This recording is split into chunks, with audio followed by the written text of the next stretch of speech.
bonsoir à tous. Le scrutin présidentiel sera libre, transparent et crédible, assure le président de la commission électorale indépendante à J-1 de cette élection. Son message dans ce journal. Pour assurer la bonne tenue de ce scrutin, une rencontre entre le Premier ministre et le chef de mission de l'Union africaine a eu lieu ce jour. Les deux hommes appellent à un scrutin sans violence. Et puis les audiences avec les observateurs se multiplient au Conseil constitutionnel pour veiller à l'intégrité de cette élection.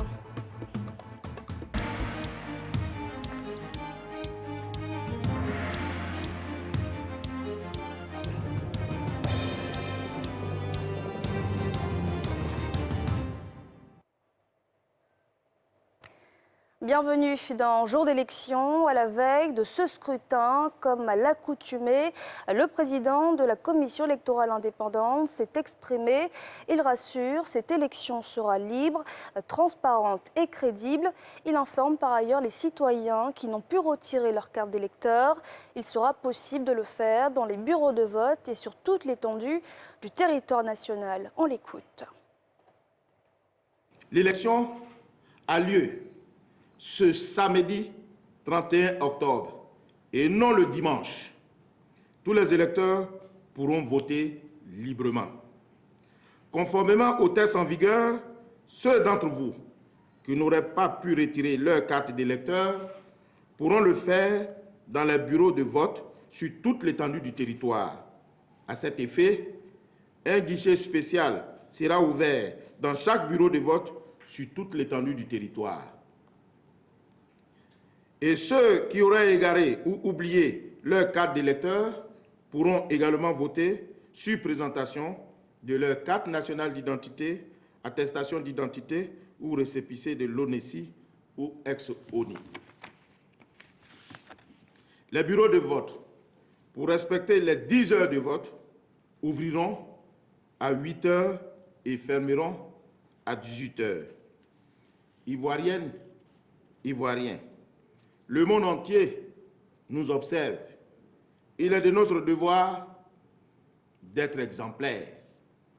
C'est pourquoi, au nom de la commission électorale indépendante, je voudrais inviter maintenant chacun d'entre nous à exercer son droit fondamental civique, celui de choisir le futur président de la République de Côte d'Ivoire en toute responsabilité, dans la discipline, le calme et la non-violence.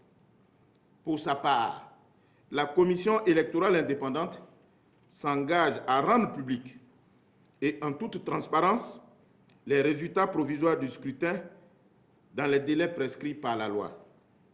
Bonne élection à toutes et à tous. Que Dieu garde la Côte d'Ivoire. Je vous remercie. J-1 de la présidentielle de demain, un scrutin organisé dans un contexte tendu avec d'un côté le président sortant qui brigue un autre mandat controversé et de l'autre l'opposition qui assure qu'elle fera tout pour empêcher le vote.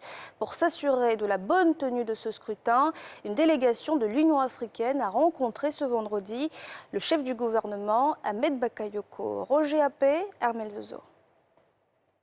Dileïta Mohamed Dileïta, chef de mission d'observateur de l'Union africaine chez le Premier ministre Ahmed Bakayoko. Seul point à l'ordre du jour, la tenue du scrutin du 31 octobre. Pendant 45 minutes, les deux hommes ont passé en revue les points saillants de l'organisation du scrutin de ce samedi. Dans beaucoup de pays qui ont passé des moments difficiles, qui ont eu des problèmes post-électoraux, les pays restent dans des situations difficiles. Mais la Côte d'Ivoire, sa grandeur, en quelques années, les choses ont beaucoup changé. Le pays est redevenu un pays aussi plus grand qu'il était. C'est la raison pour laquelle nous voulons que le peuple ivoirien puisse préserver cette paix, cette concorde et travailler vraiment pour que ce pays ne puisse pas revenir en arrière. Des échanges qui ont permis au Premier ministre Ahmed Bakayoko de présenter à son hôte le dispositif mis en place pour permettre aux Ivoiriens de voter en toute sécurité. Toutefois, le Premier ministre a appelé les Ivoiriens à adopter un comportement citoyen et à éviter toutes sortes de violences dans cette période sensible. Vous savez, c'est des milliers d'observateurs qui sont là pour s'assurer que tout se passe dans de bonnes conditions et nous veillerons à ce que cela se passe ainsi. Je lance un appel à l'ensemble des Ivoiriens. Notre pays est un grand pays qui a besoin de paix, qui a besoin de passer cette étape dans la paix. Il ne sert à rien de faire de la violence, il ne sert à rien de faire obstacle à la volonté souveraine et libre de chaque citoyen d'aller aux urnes. Pour ce scrutin, 45 observateurs de l'Union africaine sont déployés sur toute l'étendue du territoire ivoirien. Plus de 7 millions d'Ivoiriens sont donc attendus demain pour exprimer leurs devoirs citoyens en vue d'élire celui qui dirigera le pays dans les 5 prochaines années. Et pour veiller à l'intégrité de cette élection, les audiences avec les partenaires internationaux se multiplient au Conseil constitutionnel. Le constat ce vendredi avec Roger Appé et Doria Gloire. Le président du Conseil constitutionnel a accordé ce matin 2 audiences à son cabinet. La première audience était avec une délégation de l'Organisation internationale de la francophonie, OIF, conduite par l'ambassadeur Désiré Niaroirira. Les échanges avec Mamadou Koné, président du Conseil constitutionnel, ont porté sur le scrutin du 31 octobre. Nous rencontrons les différents acteurs politiques, la société civile, les institutions. Et c'est dans ce cadre-là qu'aujourd'hui que nous avons rencontré le président du Conseil constitutionnel. On a essayé d'avoir des explications sur des zones d'ombre qu'on avait, mais qui vont nous aider à travailler dans le cadre de notre mission. Mamadou Koné a aussi échangé avec la délégation de l'Institut pour le développement de la démocratie en Afrique, conduite par Denis Kadima, toujours dans le cadre de la présidentielle. Nous sommes venus ici au Conseil constitutionnel nous informer sur les questions d'éligibilité, les questions de contentieux électoral, particulièrement liées aux élections présidentielles. Et c'est ça le rôle du Conseil constitutionnel. Donc nous sommes venus rencontrer ses membres et qui nous ont donné les informations que nous voulions. Ces experts internationaux des élections sont venus s'assurer de la bonne tenue de la présidentielle. Les échéances avec le président du Conseil constitutionnel ont toutefois donné beaucoup d'espoir quant au bon déroulement du scrutin du 31 octobre. Le bon déroulement de ce scrutin, enjeu majeur de cette élection, une mission électorale de l'Union africaine séjourne depuis quelques jours en Côte d'Ivoire. Elle a rencontré ce vendredi le Conseil national des droits de l'homme afin de s'imprégner des missions du dit organe. Salif Yalekoué, Fulgence Kissédou. Le Conseil national des droits de l'homme de Côte d'Ivoire, CNDHCI, a reçu ce vendredi la mission électorale de l'Union africaine, conduite par l'ancien Premier ministre de Djibouti, Dileïta Mohamed Dileïta, dans le cadre de la présidentielle du samedi. Les hôtes de Nabizata Sangaré, présidente de cette institution, entendaient s'imprégner des actions du CNDHCI. Quoique nous n'étions pas invités à la table des négociations avec les partis politiques et la société civile, mais le Conseil a fait ses propositions. Nous avons mis en place un observatoire pour le respect des droits de l'homme dans les processus 2020-2021. Pour la seule journée de demain, nous déployons 1500 observateurs. Nous allons couvrir tous les chefs-lieux de département, tous les départements. Au terme de ces échanges, la mission a salué le CNDHCI tout en invitant les Ivoiriens à passer ce cap de la présidentielle sans heurts. Nous avons été vraiment satisfaits, très satisfaits du message que nous a fait et des dispositions qu'elle a prises, que ce soit les observations que le personnel, enfin les responsables, ses représentants vont avoir au niveau des bureaux de vote et de l'appel de bureau qu'elle a mis en place ici, la ligne verte qu'elle a mis ici pour que toutes les doléances soient pratiquement réglées rapidement. Les Ivoiriens sont appelés aux urnes dans quelques heures pour choisir leur futur président. Une frange de l'opposition boycotte ce scrutin. 1052 observateurs sont également déployés par la Fondation Djigui pour la supervision de cette élection. Au terme de leur mission, une déclaration sera faite sur la crédibilité de ces joutes électorales. Reportage. Ces observateurs font partie de l'équipe que compte déployer samedi la Fondation Djigui La Grande Espérance dans le cadre de l'élection présidentielle. Le directeur exécutif de cette fondation a révélé ce vendredi les grands axes de cette mission. Dans le cadre de l'exécution de notre mission en 2020, c'est un total de 1052 observateurs qui seront déployés dans les 2 districts autonomes, les 31 régions, et ce sont au total 180 localités sur l'ensemble du territoire national. Ces agents seront chargés de suivre scrupuleusement le déroulement de cette élection présidentielle. À l'issue de notre mission d'observation, une déclaration officielle sera rendue publique, laquelle déclaration portera sur l'appréciation des aspects démocratiques de cette élection, entre autres la transparence, la crédibilité, l'intégrité et les conditions de vote des électeurs conformément aux lois en vigueur et les éventuels dysfonctionnements qui seront éventuellement constatés. Créée en 2001, la Fondation Djigui La Grande Espérance est une ONG qui vise à contribuer à l'amélioration du bien-être des populations. Elle est engagée également dans la promotion de la démocratie et de la bonne gouvernance. Et à quelques heures de l'ouverture des bureaux de vote, les enfants organisés au sein d'une plateforme donnent de la voix. Ils appellent à un scrutin apaisé. Pierre Dipomélin, Fulgence Kissédou. Les enfants sont les premières victimes des troubles et crises politiques. À quelques heures seulement du scrutin présidentiel en Côte d'Ivoire, ces enfants mineurs dont l'âge est compris entre 9 et 17 ans appellent les adultes à préserver le calme et la quiétude afin de garantir leurs droits. La plateforme des organisations d'enfants de Côte d'Ivoire a choisi la Maison de la Presse pour passer leur message. Nous n'avons certes pas l'âge légal de voter. Cependant, nous avons le droit d'exiger aux adultes de nous rassurer à travers leur programme de gouvernance et surtout éviter de nous traumatiser à chaque élection générale. À travers cette déclaration, nous demandons vivement aux autorités compétentes de créer des conditions pour que l'élection présidentielle se déroule dans la paix et la tranquillité. Demain samedi, les Ivoiriens sont appelés à élire leur président. La campagne électorale, qui a duré 15 jours, s'est déroulée dans un contexte tendu. Les chrétiens et les musulmans réunis au sein d'une alliance appellent eux aussi à l'apaisement en cette veille d'élection présidentielle. Écoutons le porte-parole de cette alliance, le père Émile Kélignon.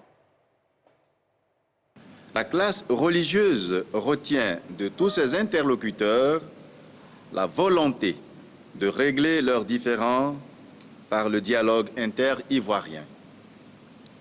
Chaque leader politique, en prenant les religieux à témoin, a fait le point des bonnes actions de son camp en faveur du dialogue, en rendant le camp adverse responsable des difficultés ou blocages constatés.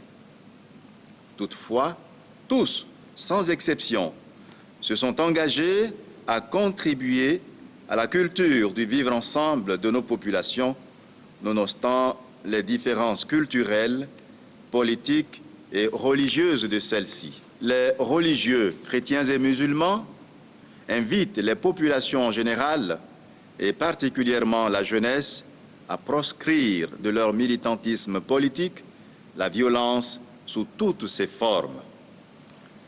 Et si certains boudent ce scrutin, certaines voix se lèvent pour appeler à la mobilisation de cette élection. Et parmi elles, le Parti social-démocrate qui entend par cet appel mettre en priorité la paix. Nadia Ejar.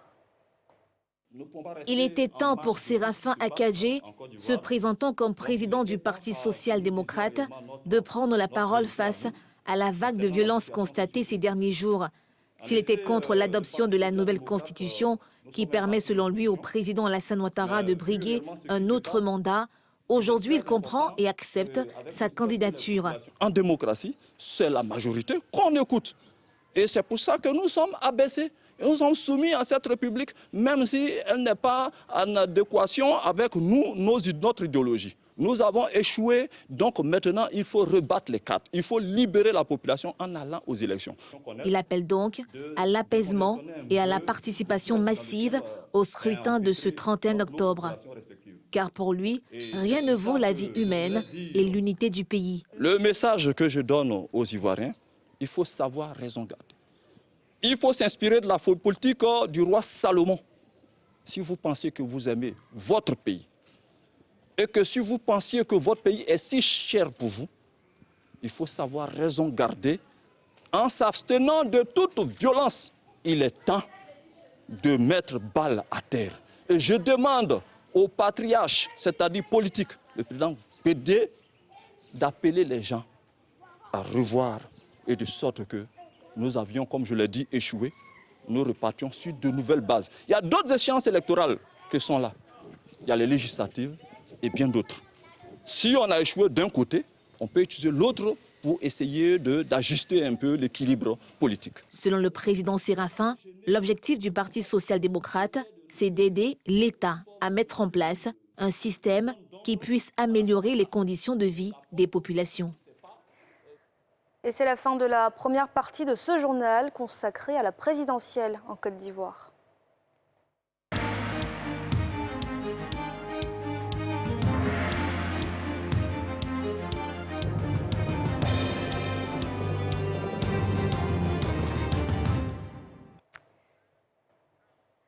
Cultiver la non-violence, tel était le message d'une activité sportive organisée au sein du campus universitaire de Cocody. Ce campus était le théâtre, rappelez-vous, il y a quelques jours d'affrontements entre étudiants, forces de l'ordre et individus non identifiés.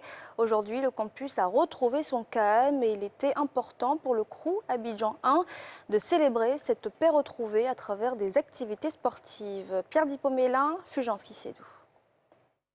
Campus de Cocody, l'université Félix Houphouët-Boigny.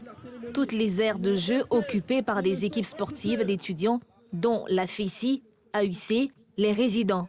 C'est une journée de célébration de la paix en milieu estudiantin, initiée par le Centre régional des œuvres universitaires CROU A1.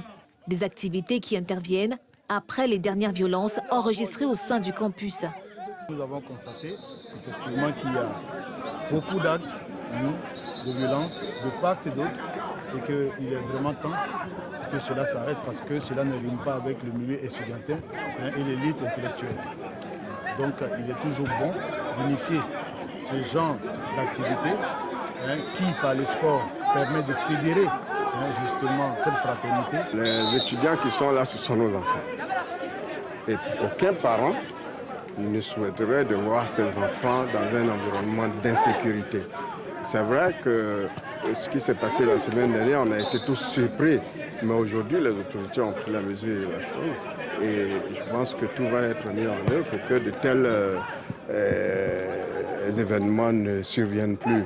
Derrière ces affrontements sportifs, un message, celui de la non-violence. Le message est déjà clair.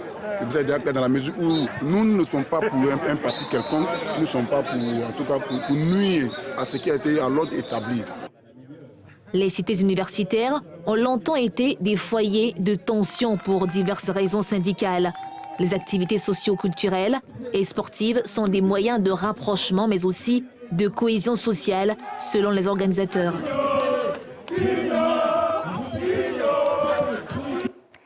Et c'est la fin de ce journal. Merci de l'avoir suivi. Restez avec nous dans un instant. NCI Reportage qui se replonge dans les premières heures de la campagne électorale. Et on se retrouve demain à 12h50, 15h50 et 19h50 pour la présidentielle en Côte d'Ivoire.